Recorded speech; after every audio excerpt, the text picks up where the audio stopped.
Hey guys, welcome to another video. It's Arleesha here, and today I wanted to talk to you guys about a bunch of things. So first I want to show you this custom little watercolor palette that I've been putting together. This is one of the first palettes that I've just thrown paint into from a bunch of different brands. So there's paint in here from M. Graham and Daniel Smith and Sennelier and Winsor and Newton, just like a couple of different brands, and I have been swatching these colors out and mixing them together and playing around with them a lot, and it took me a while to decide which colors I wanted to put in the palette, and I already want to change a couple of things, but I figured we would test it out with this piece here that I'm really excited about. So let's get into it. We're going to test this out. And while I am working on this painting, I want to talk to you guys about a couple things.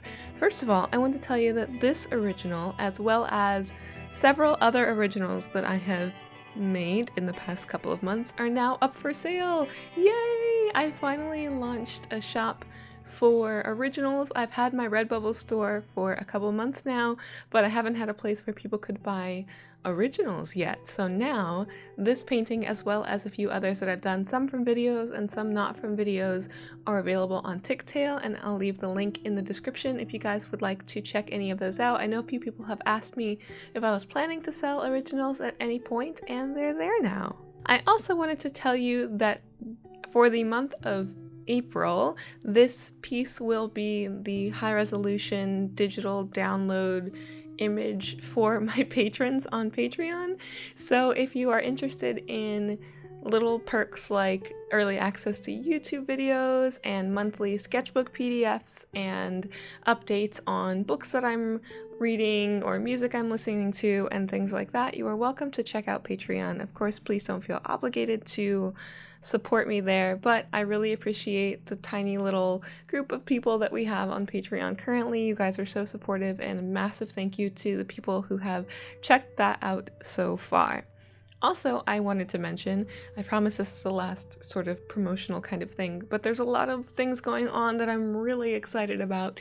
So the last thing I wanted to mention is this piece was kind of done after I was kind of in the flow of my last Skillshare class. So if you have heard of Skillshare, it's a website where there are tons of creative-based classes on lots of things, not just watercolor painting, but different kinds of design and illustration and business marketing and photography, all kinds of amazing things, digital art, and I actually teach on Skillshare as well.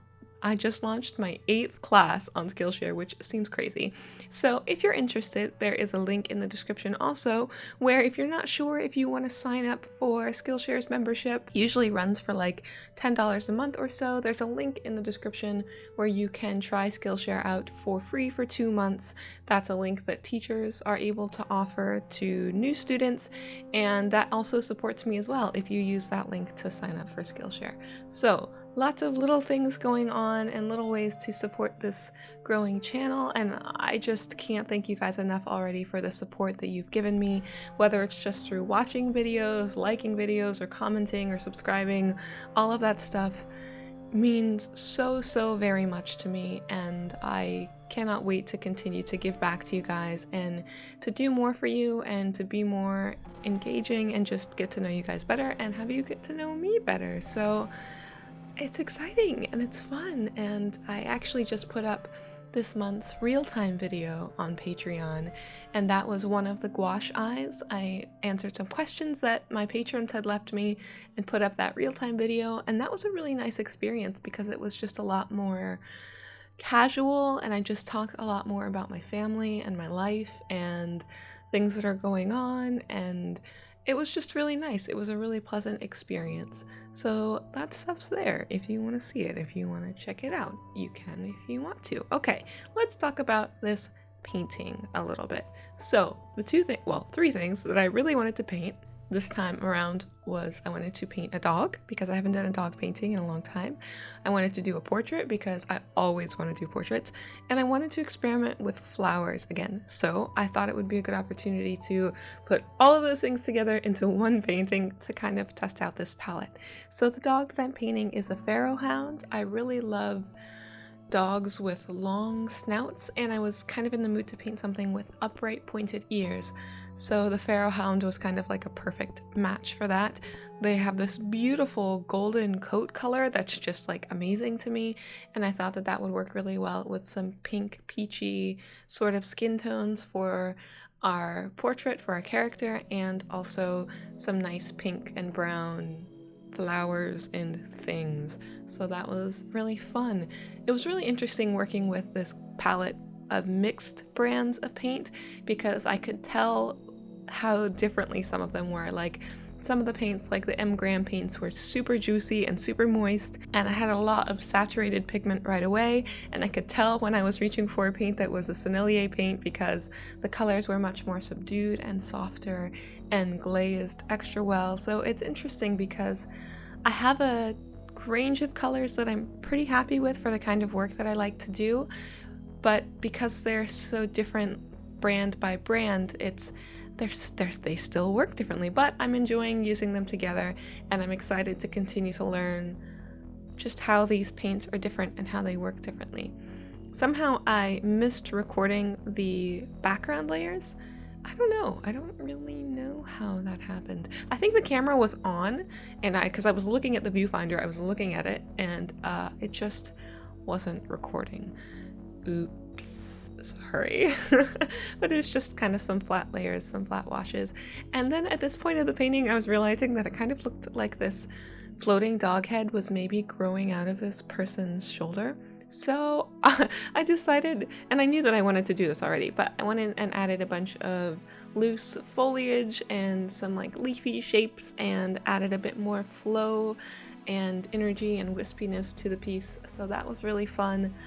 I really enjoyed working with these colors overall. There are some little adjustments I'd like to make in like the yellows and pinks, as those are the colors I tend to use the most, especially when mixing skin tones and things like that.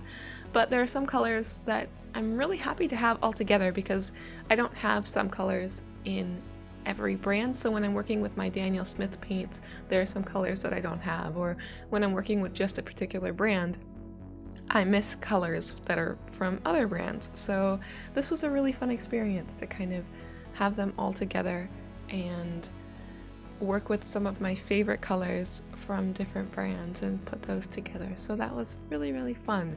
How are you guys doing? I hope that you're all doing really well and having a wonderful week, or I guess this will be going up at the beginning of a week. So I hope that you're prepared to have an amazing week. And I just want to thank you guys for the wonderful comments that you leave and the support that you show me and this channel. It means so much to me and to my family that I'm able to do this, that I'm able to make these videos and spend the time creating content for you guys. It just feels like a dream. It feels like, I don't know, I'm just so grateful for the opportunity to get to do this. So time to peel off the tape, which I didn't do in order anyway.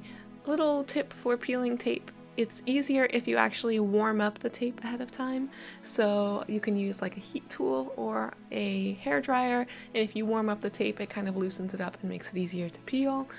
And also if you pull it flat back, instead of lifting the tape straight up to peel it, like pull it back completely 180 degrees against the paper, if that makes sense. You can back it up to see how I did that, but yeah, just completely flat back, and that's a good way to pull your tape up without ripping your paper. So painting's done! Yay! You can check this one out in my Ticktail store, as well as some other originals. All the other ones are smaller than this one. But anyway, thank you guys. Thank you so much for watching this video, and I will see you on Thursday. Bye!